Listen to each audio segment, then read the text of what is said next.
very much. Thank you very much. Thank you. Next is the CCLA.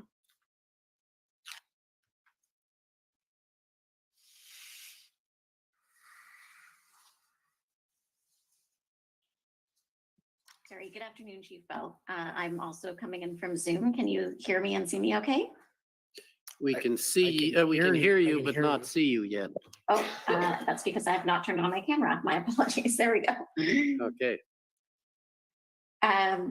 My name is Kara Zwiebel. I am a lawyer for the Canadian Civil Liberties Association, and I just have a few questions for you. You were asked earlier about the Ottawa Police Services authority to really preemptively stop traffic from coming into the city. And I think you said that police have the ability to prevent vehicles from entering an area. And you mentioned that the Charter of Rights and Freedoms doesn't protect, vehicles, it protects individuals. But you also said that it was clear that the truckers were coming to Ottawa and that part of their plan was to be in the nation's capital. Is that right? That's correct. And part of the role of the Ottawa Police Service and any police service in Canada is to facilitate the right to peacefully protest. Would you agree with that? Absolutely. And in some cases, the manner in which a protest is carried out is a core part of the message that's being conveyed. So as an example, if you had individuals who wanted to protest insufficient bike lanes and they wanted to ride their bikes, the use of the bikes is an important part of the message of the protest. Would you agree with that? It can be, yes. In the example you gave, yes, I would agree with that. Okay. And in the case of the convoy, when the trucks, we heard from other witnesses, when the trucks entered Ontario, there were some OPP PLT teams that were in touch with some of the convoy organizers. Are you aware of that? Yes, I am. Okay. And those PLT teams didn't give the truckers any indication that roads would be closed or that they would not be given access to the city of Ottawa, correct? I don't know what instructions the Ontario Provincial Police Liaison team members gave. But certainly it was the expectation. You understood it to be the expectation of the truckers that they would be allowed to enter the city of Ottawa. I can't comment on that. I don't know what the expectation of the truckers were. At the time that the convoy started, leaving sort of the legal authority aside, would you agree that the OPS wouldn't have had the operational capacity or resources to prevent this number of vehicles from coming into the city? I would agree with that. Okay, thank you. Just a couple of questions also about the Federal Emergencies Act and the declaration of the emergency under that act. There was an operational plan in place that was, I understand, still evolving a little bit before the emergency was declared. But the nature of that operational plan didn't substantially change following the invocation of the act. Is that accurate? That's correct. Okay. And you mentioned that one of the more helpful things that the Emergencies Act gave you was the ability to create some exclusion zones. Yes, correct. Okay. But you agree that the police have a common law power to create exclusion zones, provided there are grounds to do that.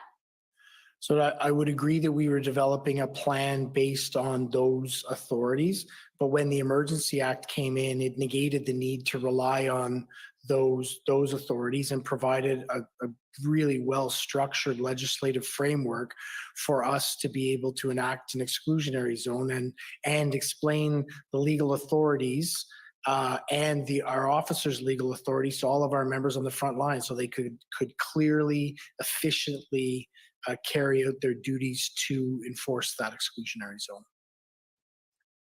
Okay, so the act was helpful in terms of it being sort of something you could show to the protesters and to your officers to say, this gives us the authority, sort of a good demonstration of that authority. No, I would suggest it was much more than just a good demonstration of authority. It was a very clear legal framework that we could rely on to create the exclusionary zone with direct wording and intentions around creating that exclusionary zone. Okay, and did the Ottawa Police Service create exclusion zones during the more recent Rolling Thunder event? So we didn't create an exclusionary zone in the same way we created a restricted zone in our downtown core for vehicular traffic. Okay, so you weren't clearing individuals out of there, but you were saying these are areas where vehicles can't enter. That's correct. Okay, and you didn't need special legislation to do that? No, we worked on the authority of with the city manager to look at areas that we would look at limiting or prohibiting vehicles from flowing. Right. So would you agree with me that the authority that the police have to do various things depends on the circumstances and the context? So when we talked earlier about not stopping the trucks from coming into downtown, you mentioned that there was no previous experience with an event like this. There was nothing to suggest that there would be the level of disruption that there was. So those were pieces of the circumstances and context that were considered in making a determination that you couldn't exclude the trucks from the city. That's correct. Okay. And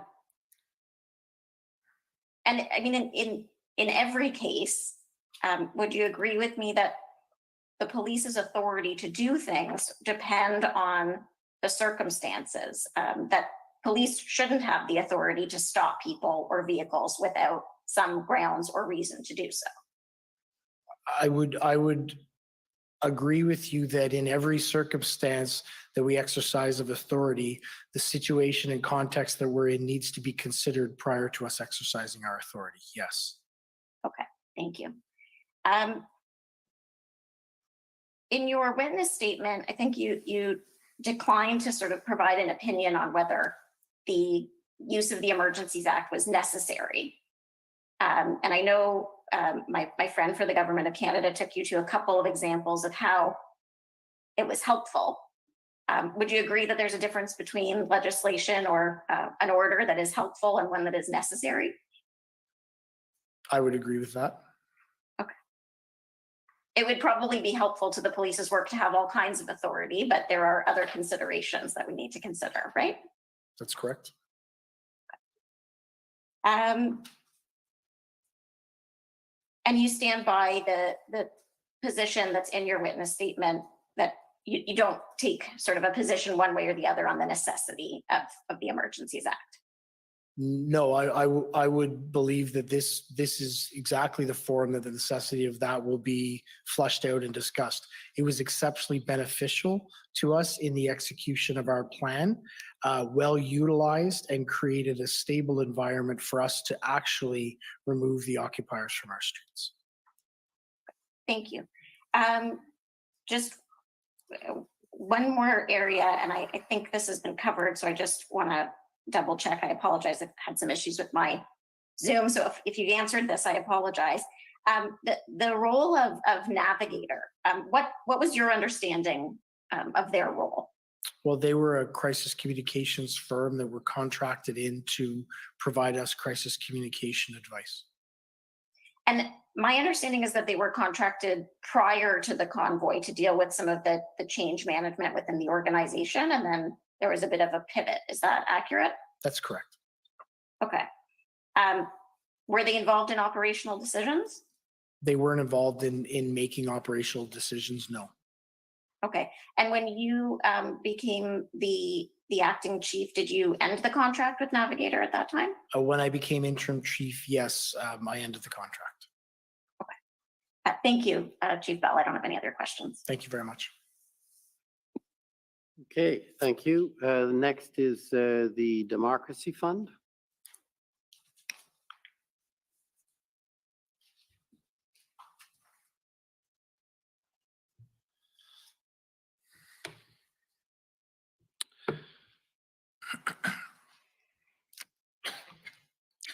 All right. Good afternoon, Interim Chief Bell. I'm Rob Kittredge, acting for the Justice Center for Constitutional Freedoms at these hearings. And I have just a few questions for you today. And to show my hand a little bit, they're all geared at, as you say, fleshing out and discussing the necessity of invoking the Emergencies Act.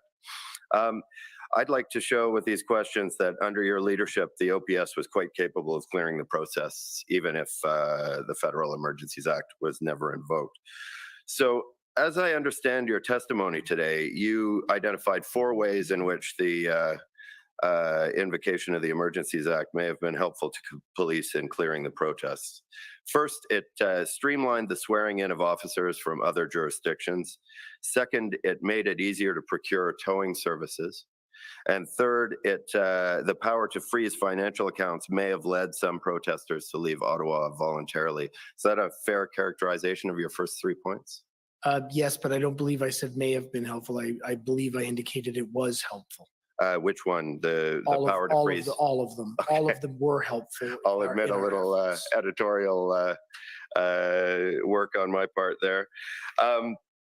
So things were a little bit rushed at the end of your time with Commission Council earlier, and I want to make sure that I properly understand your fourth and final point, which was basically you said something like the invocation of the Act created a solid legal framework within which police could do their work. Am I understanding you correctly to think that the framework that you're referring to there meant the power to create an exclusion zone? That is correct. Okay. So going to your first point, streamlining the swearing in of officers from other jurisdictions. Acting Deputy Chief Ferguson testified that saved a few hours and some paperwork. Would you agree with that testimony? No, and not to contradict Deputy Chief Ferguson, but as my role of CAO, one of my responsibilities was the processing of those swearing-ins. It is a much more labor-intensive administrative process that has several checks and balances and layers to it. So I personally wouldn't describe it in hours. I would describe it in normally days. It likely could be streamlined into 24 hours, but there are a lot of people you have to line up to be able to do that. All right. So in short, though, it could likely have been done in 24 hours. Well, it could likely have been done in 24 hours, but I don't think the benefit was as to when it could get done. I think the benefit was to that as soon as a member was boots on the ground in Ottawa, landed in Ottawa, they were operationally ready to be deployed. And that's what we needed as we were bringing members in from across the country. But you don't dispute that those officers could have been sworn in without emergency power, do you? Oh, no, they absolutely could have been sworn in without it. It just could have created a backlog in lag time, right? Particularly with the number of officers we were bringing to the city from all across the country. All right. So in this regard, though, the invocation of the Emergencies Act was helpful to police, but not necessary, strictly speaking. Is that fair to say? It was helpful to us, yes. All right. Thank you. Your second point, making it easier to access towing services. In the end, emergency powers were not used to compel any tow truck drivers to provide services, were they? I don't know that. So that's a better question directed at Superintendent Bernier, who directly interacted on that. Fair enough. And he is expected to testify to the effect that emergency powers were not needed to compel towing companies to supply trucks or drivers because by February 13th, the OPP had retained 34 tow trucks with willing drivers. Do you agree with that? I'll let him to testify to that. I don't know that. But you wouldn't have any reason to dispute that if that's what he testifies. If that's what he testifies to, yes. All right. And I guess just to cut to the chase here, again, the invocation of the Emergencies Act might have been helpful, but was not necessary to police with regard to obtaining towing services. Is that fair to say? I can't comment on that because I don't know the structure or the challenges that were occurred to towing. That was a planning responsibility. All right, but if it was not used, in fact, you would, like if it turns out this is like the fourth time you're going at that same question. So okay, all right, fair enough. I'll move on. On your third point, the idea that the power to freeze financial accounts may have incentivized protesters to leave Ottawa voluntarily. You don't have any direct knowledge of that, do you? No, I do not. And same with the point put to you by Canada's Council that the freezing order may have deterred some people from coming to Ottawa to join the I protest. don't have any direct knowledge. All of right. that. And you have no direct knowledge of the power to freeze financial accounts being necessary to the clearing of the protest then, I guess. No, I do not. You speculate that perhaps it helped, but Yes. okay, thank you. And on your final point, the power to create an exclusion zone, there are other non-emergency powers police could have used to exclude people from the area, weren't there? Yes, there were. Yes. And so here again, the emergency power to create an exclusion zone may have been helpful and may have been very helpful to police, but it wasn't strictly speaking necessary, was it? The exclusionary zone and the powers granted around it were very clear. There was no debate about them. And that's what we leveraged to actually execute our plan. The need for the exclusionary zone was very important because we needed to be able to limit the movement of pedestrians in and out of that area.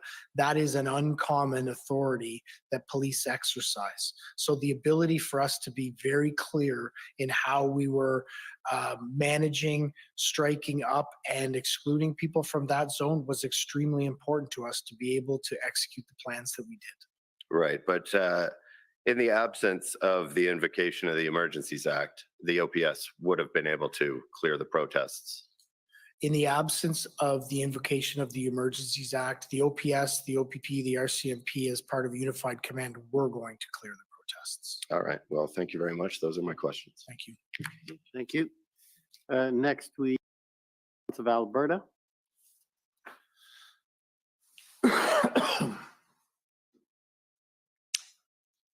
Good afternoon. Good afternoon. It's Mandy England for the Government of Alberta. The questions that we were going to cover off this afternoon have already been addressed by Council, so we have no questions. Thank you very much, sir. Thank you. Okay, next is the Ottawa Police Service.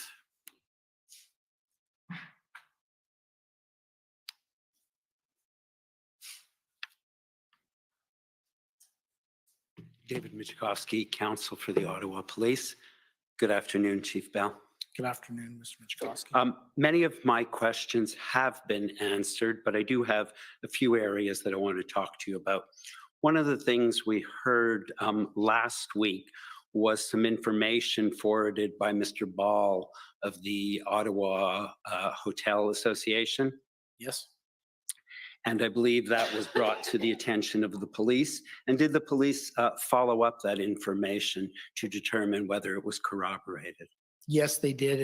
And as I indicated this morning, we determined that there was no long-term booking of any hotels in the city, that the reference to what Mr. Ball had made was actually a 3-day booking, that the 90 days or what, I forget the actual number, hadn't materialized. Sure.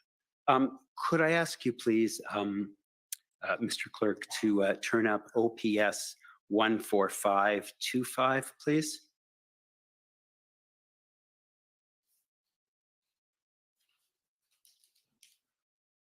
And it's page 31.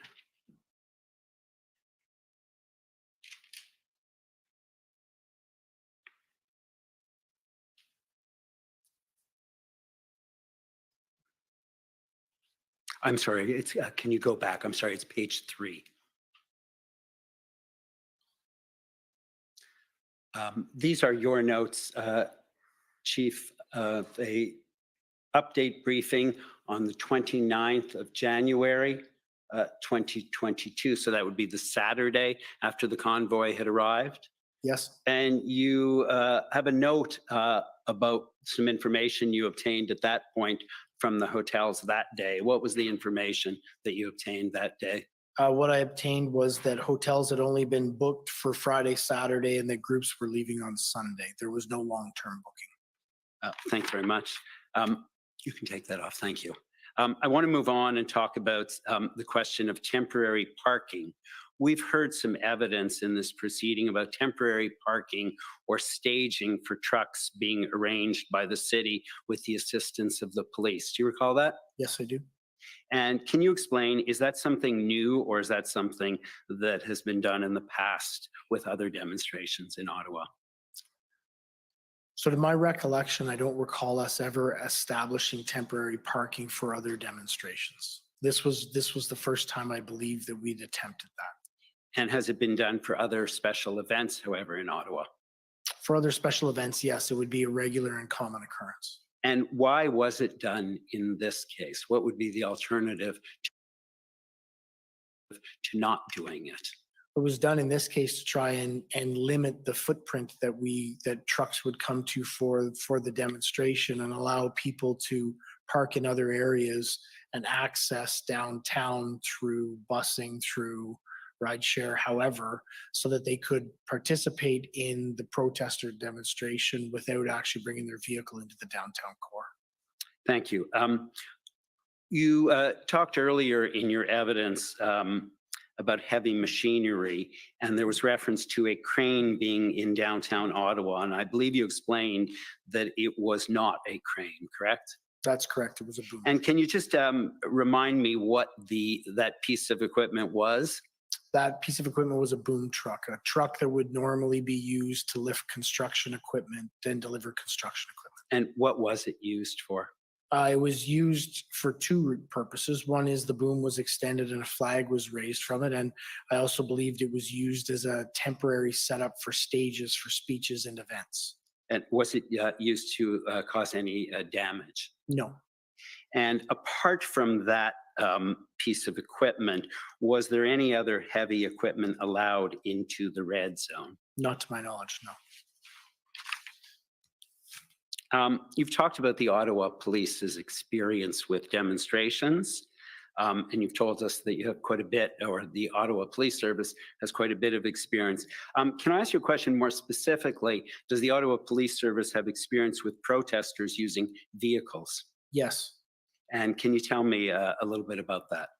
There's had been multiple vehicle-borne protests every year in and around the area, and I can think of 5 or 6 different examples. One farm where tractors were brought into the downtown core, another truck-related one where tractor trailers were brought in, vehicle-borne protests in passenger vehicles around Indian farmers, East Indian farmers, protests around Sri Lankan and Tamil conflict that is existing. There's several events that occur, several demonstrations and protests that had occurred in the past where vehicles were used and brought into the downtown core. And did that result in a staging of vehicles on Wellington Street? Yes, it did. And prior to the Freedom Convoy demonstration, was it the practice of the city to direct the closure of streets and creation of exclusion zones prohibiting vehicular traffic to groups of protesters? No, it wasn't. And what is the impact? I understand that is now being done, correct? That is by the City of Ottawa, you indicated, as delegated authority and in consultation with the police. Those exclusion zones are being created. That is correct. What is the impact of creating these vehicular exclusion zones on the residents of the community or the people who have legitimate reason to travel to those exclusion zones? It's difficult to assess because, as I indicated in my testimony before, community impact is one of the main things that we're looking at as we're looking to manage protests and demonstrations in that area. So I think the impact could be twofold. One is it may impede their progress in the area at some points in some ways, but on the other side, it will eliminate the potential that such an occurrence would happen in their neighborhoods again. And what about the police resources needed now that you create these vehicular exclusion zones? The police resources and city resources are considerable to be able to execute that plan. And was your past experience or the Ottawa Police Service's past experience successful in terms of resolving protests, including those with vehicles, without the type of community trauma we saw in this case? Past experience since the convoy or prior to, yes. I want to move on and talk about the Hendon reports, and I want to ask you some information about some questions about what information can be gleaned from the Hendon reports. And just before we look at some specific reports, just generally, can you tell me what the reports said about whether or not the protesters were expected to be peaceful and law-abiding? Yes, it did indicate all through it that the indications that had been received from the protesters, the protest organizers, was that there was a desire and intention to be peaceful and lawful. And we've heard that there was a traffic plan for protesters. And I wonder if we could please turn up OPP 0426, please.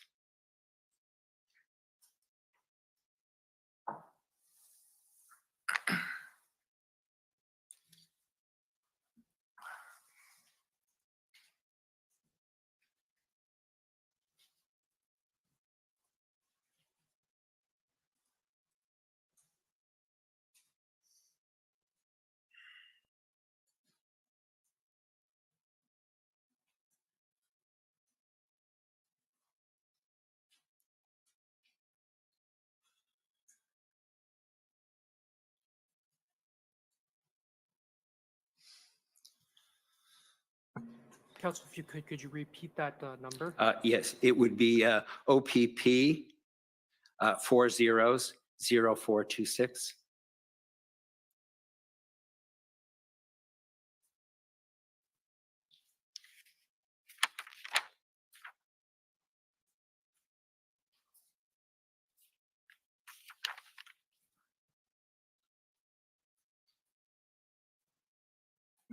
If I could just repeat that. I'm going to move on to, that's okay, that's okay. Council, it may be 4262.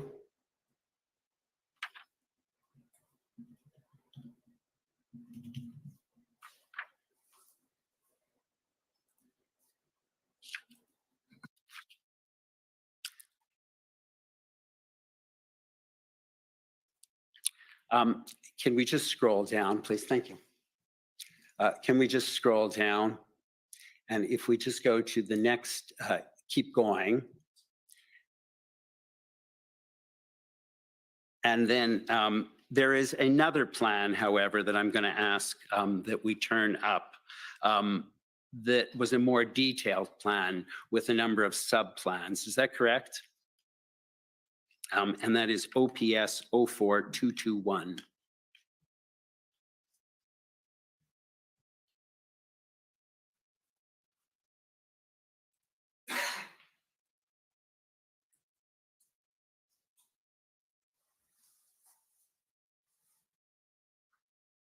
I'm going to move on.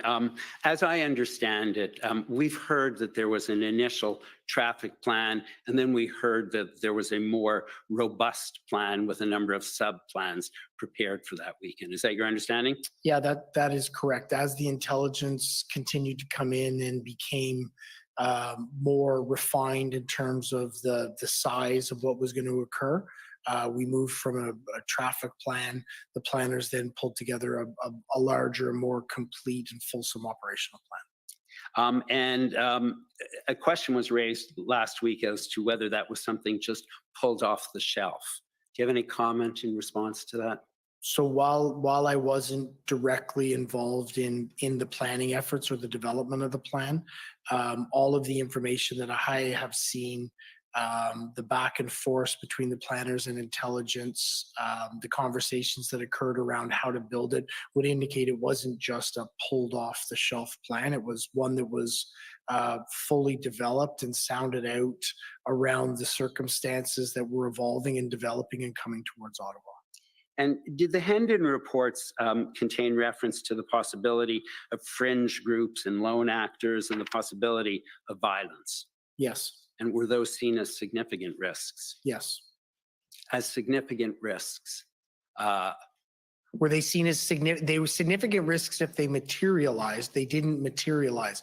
It was risks that we identified through our threat assessment and our planning process. And so did the plan address the possibility of there being violence or serious criminality? Yes, it did. And we've heard about POU units who are specially trained. In advance of the demonstration, did OPS take steps to get additional POU units on alert to be in Ottawa if necessary in anticipation of potential violence or fringe groups? Yes, we did. And was their use in fact necessary? Yes, their use was necessary over the course of managing the dynamics that we had, specifically towards lone actors around issues of violence. I'm unsure, but the POU units, every resource that came to Ottawa was I'm utilized. talking about in the first weekend. In the first weekend, POU units were utilized in terms of crowd management. Okay, thank you. I want to ask you about a couple of the Hendon reports, and I wonder if we could start with the January 20th report itself rather than the summary.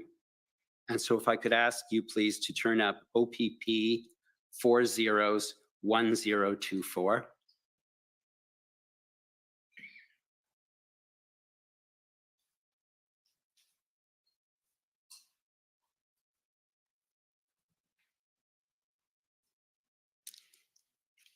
And so you'll see that is the January 20th one.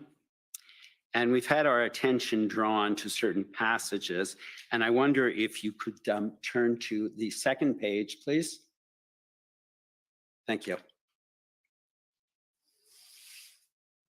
And the second paragraph indicates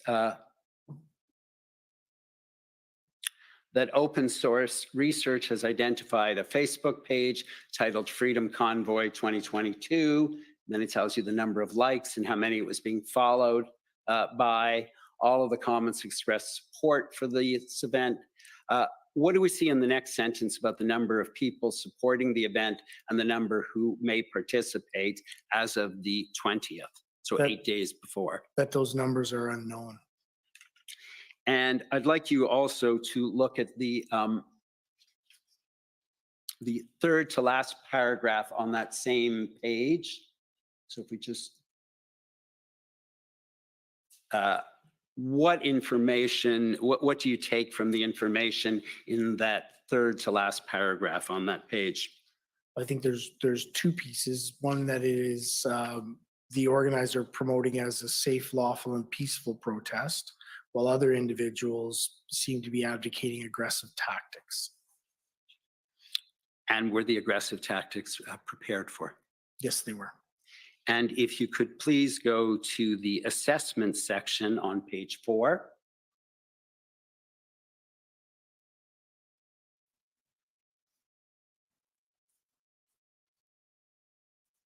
Oh, sorry. Perhaps, sorry, go back to the previous page. Page 3. Yes, just the bottom of page 3 and the assessment section.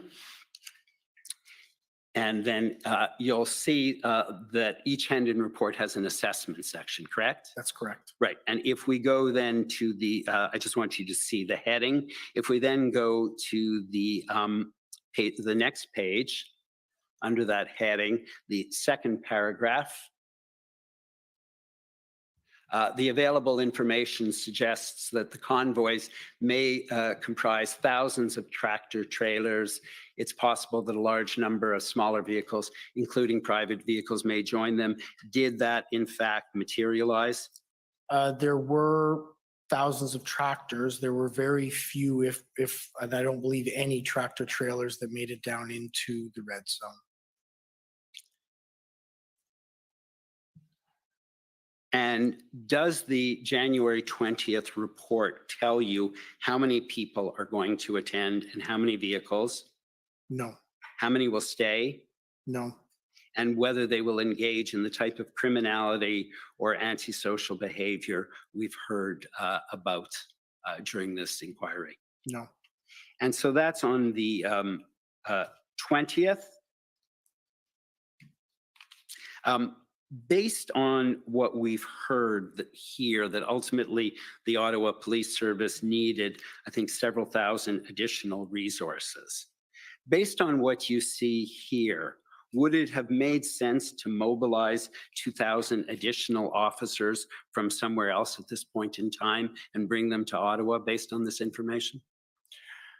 No, but I also think it's very important to note as we go through these that I understand the challenges of gathering this information and intelligence, and I understand that it's imprecise and unrefined, and that's why I tried to make the point that the experience we have is so important in assessing these. So I believe every best attempt and great work was done by the Ontario Provincial Police and all the partners in bringing together this information to be able to share with communities, other police services, to be able to conduct planning.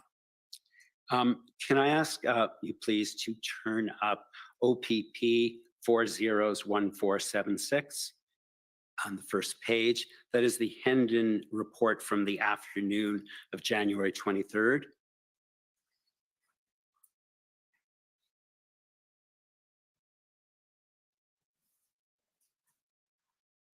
And if we could keep scrolling to the fourth paragraph.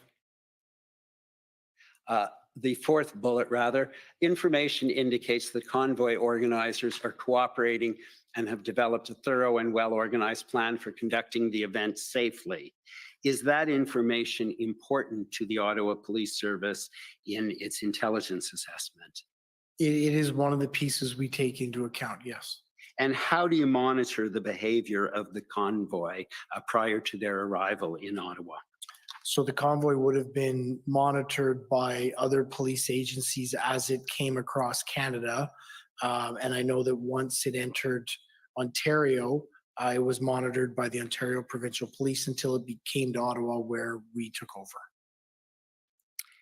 Can I ask you please to turn up the January 27th Hendon report, which is OPP 400813.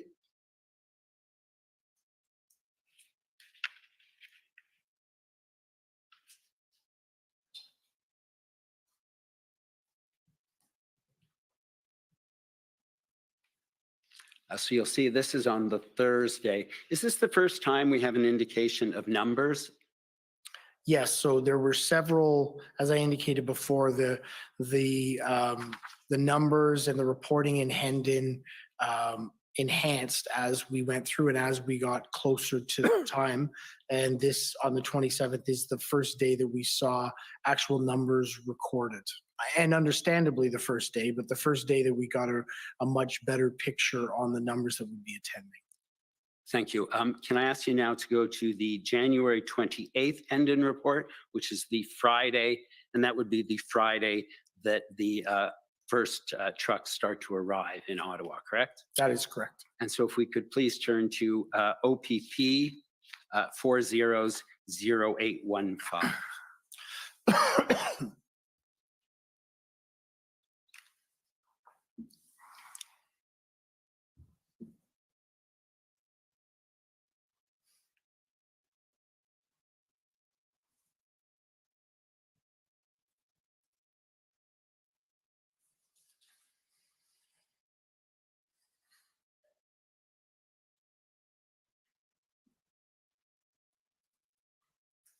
Thank you.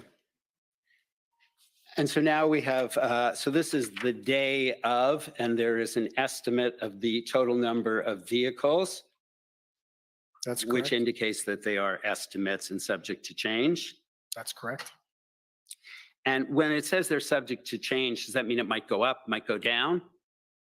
It could mean either. And if you could please turn to page 7 of the document.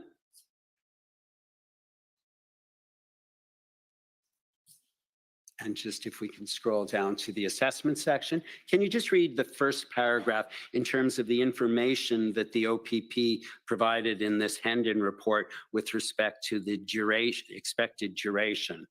Can you just read that out loud? The available information indicates that protesters plan to remain in Ottawa at least until 2022-02-04, We continue to identify indicators to support at least some protesters remaining beyond the weekend of 2022-01-29-30. These indicators include collecting donations of cash, food, and water from supporters along the route. Thank you. And so what do you take from that sentence in which there's an indication that some protesters will remain beyond the weekend in the second sentence, and the first sentence, which talks about them remaining until the 4th of February?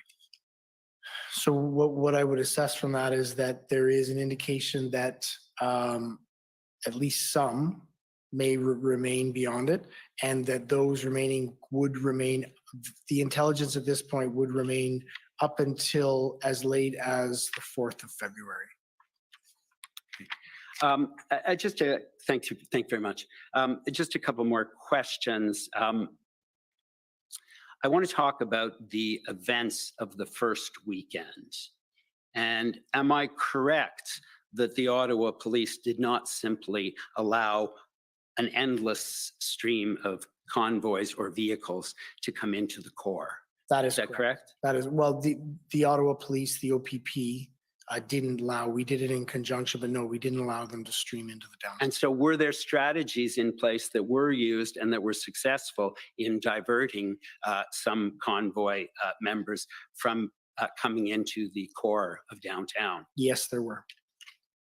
And on that first weekend, in conjunction with your policing partners, were there periods of time where other traffic mitigation measures were taken, such as dealing with bridges, off-ramps? Yes, there were.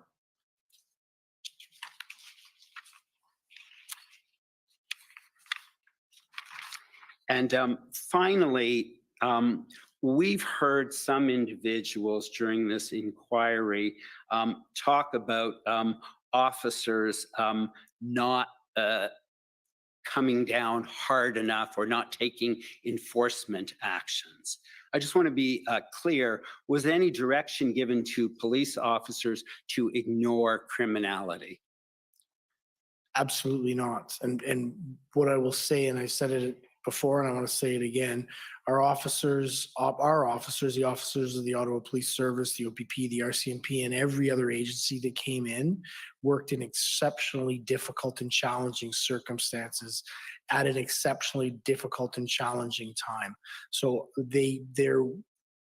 to criticize their activities is challenging for me, because they did absolutely everything they could to help support this city and remove this occupation. And so just one final question. So are there circumstances, however, where in the exercise of their discretion, it may not be appropriate for a police officer to take enforcement action? Yes, that's correct. And I think I've highlighted a couple of examples today. Thank you very much. Those are my questions. Thank you. Thank you. Any re-examination? Just one or two questions, if I may. Chief Bell, Just Council for, identify for the record again, please. it's Frank Au for the Commission. Chief Bell, my friend, Council for the City of Ottawa, put to you the document OPS 408418. We're calling up the document. If we can go to the first page so we can look at the title. My first question will be to ask if you can help us with the nature of the meeting. So sorry, Can you go to the top, please? So it simply says convoy briefing number 18, Tuesday, February the 8th, 10 a.m. to 12 p.m. So by this point, we had a regularized briefing schedule, and I believe we were at 2, if not 3 a day, where there was a briefing where all of the heads of areas would come together to get updates and plans, operational targets or issues would be addressed there, and everyone would then go and execute on what they needed to do. So this was one of those updates. All right, if you could go to page 4. So scroll down a little bit. Do you see the comment attributed to you in the middle of the page? Says Bell concerns that city has are political concerns, not day to day. If city sits at table, is concerned about sitting down as city, feds will back down and leave it to the city. What does that mean? So one of the concerns that we had, and this wasn't confirmed from any discussions with anyone in the city, but one of the things that we were speculating about around the challenges with engaging different levels of government and potentially negotiating or potentially having discussions with convoy leaders was that when the first one went, and if it was the city, then they would be the ones who would be responsible for conducting the negotiation. This was never confirmed. We were just wondering or whiteboarding what some of the concerns about different levels of government would or could have in coming into negotiations. Thank you. Those are my questions. Okay, thank you. So that's terminates your evidence. Thank you very much, Acting Chief Bell. Thank you very much. We will adjourn until tomorrow morning at 9:30. The commission is adjourned. La commission est adjournée.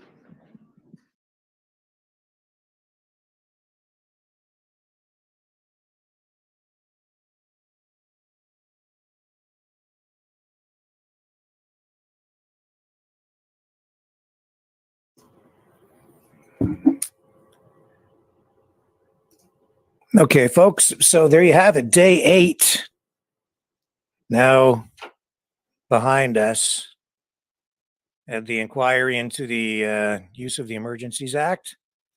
Bombshell cross-examination by the lawyer for Freedom Corp, the lawyer representing the Freedom Convoy. I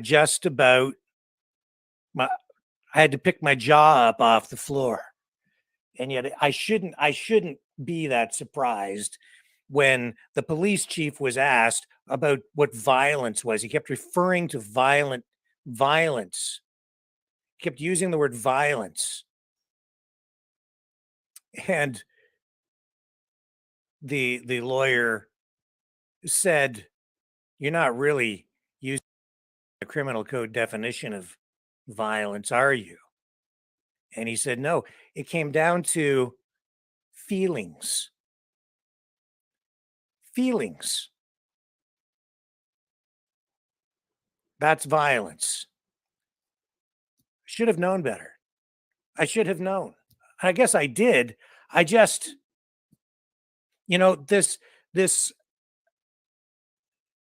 this new age that is upon us, these new definitions, this wokeism is just, honestly, folks, it's out of control.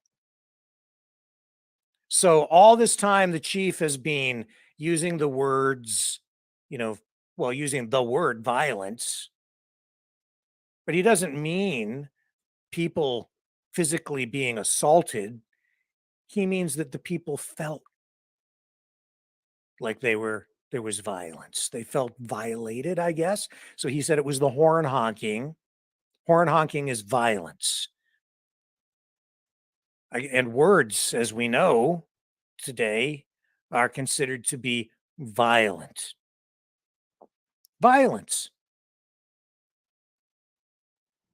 So that's the threshold that you need to meet now in order for the federal government to invoke the Emergencies Act. The Prime Minister had to declare martial law because some people felt like there was some violence. They felt it. I'm not saying that they weren't inconvenienced. I'm not saying there wasn't noise pollution from the honking of the horns. I'm not saying that the roads weren't congested. I'm not saying that there wasn't a lot of disorder and even some chaos down there during that big street party. And I can certainly understand how people who live in the area around Parliament Hill would be inconvenienced, annoyed, maybe even angry because of all the noise and chaos and disruption to their daily lives for weeks. I get it. But this assertion that the truckers went there deliberately to use the residents as leverage, I think that is scapegoating. The residents may have felt that way. The perception may be that, but we've heard the truckers, the freedom protesters unequivocally say that that was never their intention. In fact, we've seen people apologize. Freedom fighters apologize to the residents and say, we're sorry for the disruption and inconvenience we caused you. That was never our intention. We didn't want to get anyone upset or make life miserable for you. That wasn't why we were there, they said.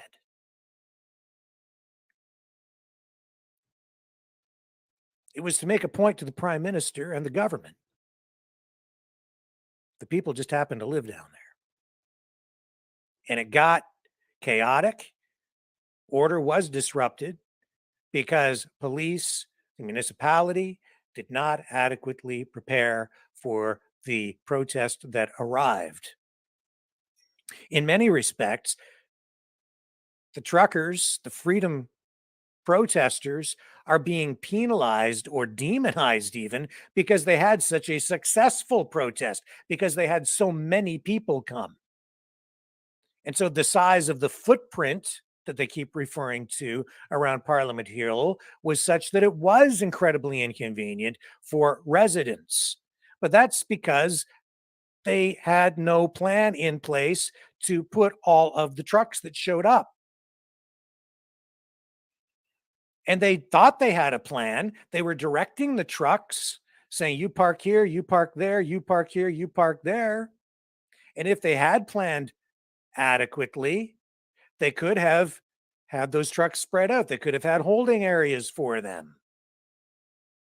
Even a little further away, they could have had shuttle buses down. They could have had some trucks down in the area and other ones off site, but they didn't do that. To some degree, I can kind of understand why, but now to say that that chaos was the result of the truckers and an intent to come down there to make life miserable for the residents, that I don't believe for 1 minute. It was chaotic, it was disruptive because the protest was so large. And the police chief acknowledged that this was even in the opening of his testimony, in the documents that were referred to early on, that the whole thing was really very much organic. In other words, the protests sprang up naturally, right? It sprang up without a bunch of really serious organization, which is just more proof that the police chief, the acting police chief, and the former police chief, the administration, the federal government, all of the politicians, the mayor, the municipal council, they were all out of touch. They weren't in sync. They didn't understand. They had no empathy for the protesters coming to town, and they just did not prepare for it. No doubt the protesters wanted to have things be somewhat disrupted. They wanted to get right up there and in front of Parliament Hill, make their point, get in the Prime Minister's face. And that's what they did with that boom truck and the flag that was hanging right in the window of the Prime Minister's office.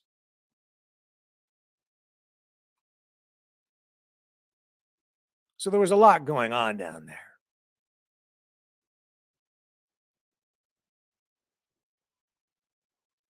But the acting or the interim police chief, Steve Bell, today, choosing his words very carefully. And making the most of the modern definition, the woke definition of violence, using it to smear truckers, freedom fighters, the freedom convoy protesters. They're violent. It sounds terrible when you use that word. But when asked to define it, to put it into actual context, what does it come down to? If you hurt someone's feelings, or if they say that they feel like there's violence, that these people feel violent. And in fact, the caller that we had during the call-in portion earlier today, who played the race card or tried to on me to try to shut me up,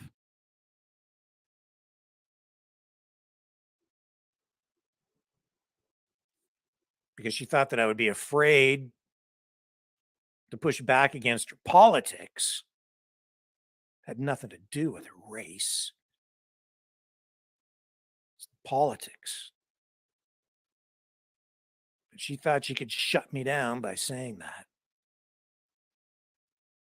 But she said too, it felt, or what did she say? It looked white supremacy. It looked very white supremacy, she said, the protest. Doesn't have to be, they don't have to be white supremacists. They just have to look like it. And who defines that? I guess she does, right? Oh, look, they've got what? I don't know. Coveralls on and a baseball cap, so they look, because they're truckers, and that makes them look like a white supremacist. What is that? It's not what you wear. That's prejudice, man. It's what's in your heart. It's what's in your head. It's what you say. But even words, they say words are violence now.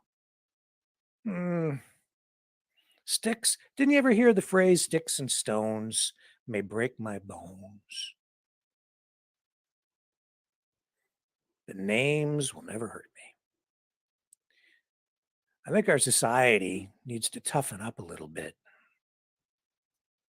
Put things in real context. And the police chief, the acting police chief today, spent a lot of time putting things into context when asked about documents or statements that previous witnesses had made, evidence that had been previously presented, reports.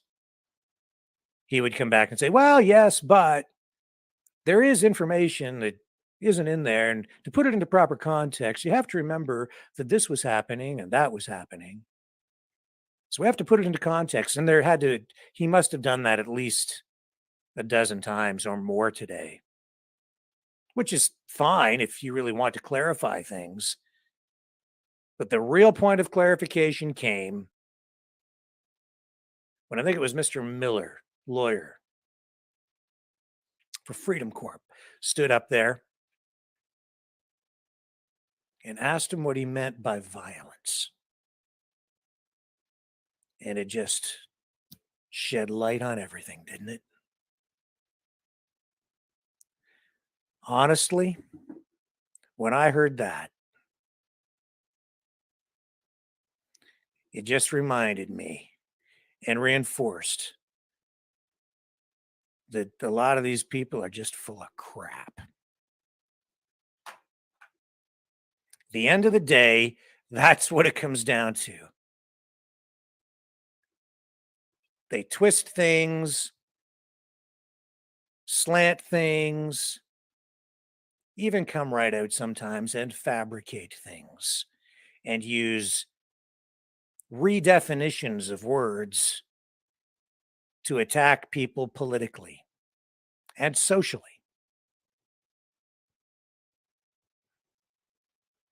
Because they know that when they use the word violence, when he knew that when he kept saying violence, violence, violence, the media would use it. They can use that. Interim police chief says truckers were violent. Freedom protesters were violent. Residents suffered.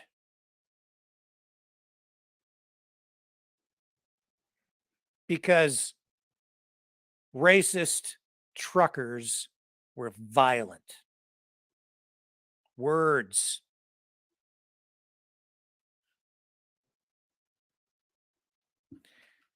Sticks and stones may break my bones, but names will never hurt me. Words can hurt, though, when they take them and change the definition so that when they're on the stand, they can say what they want to say and not be accused of lying. Nifty little trick, isn't it?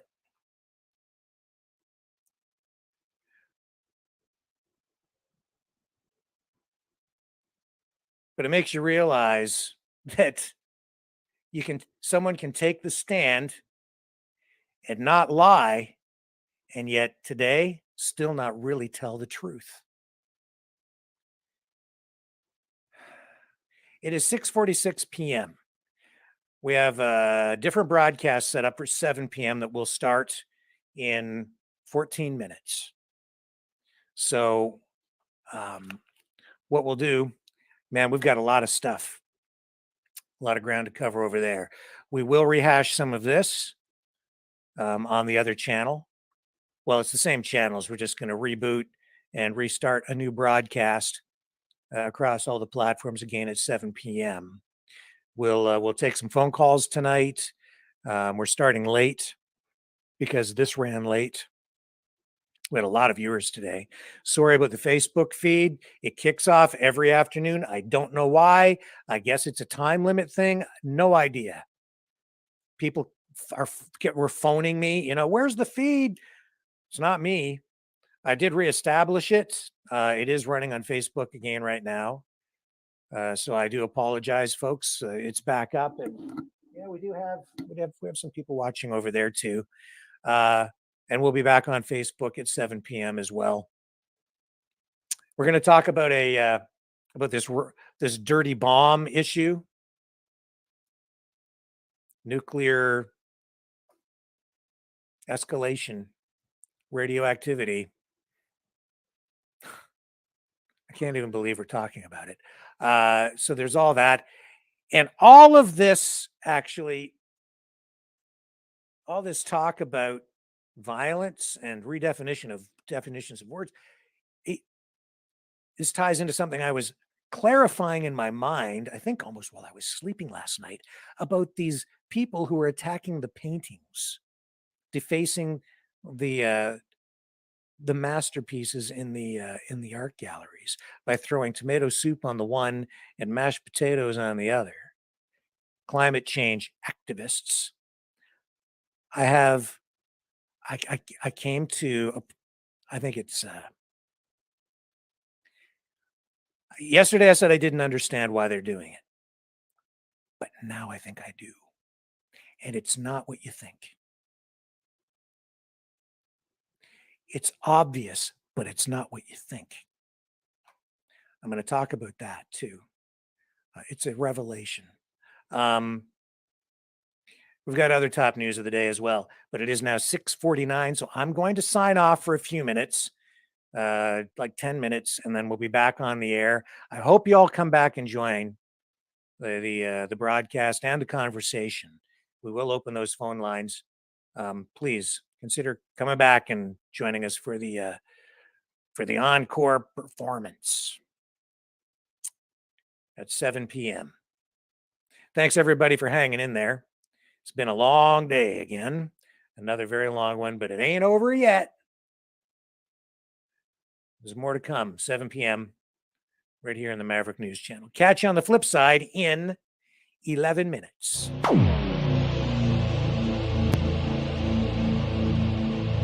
This has been a Maverick Multimedia production.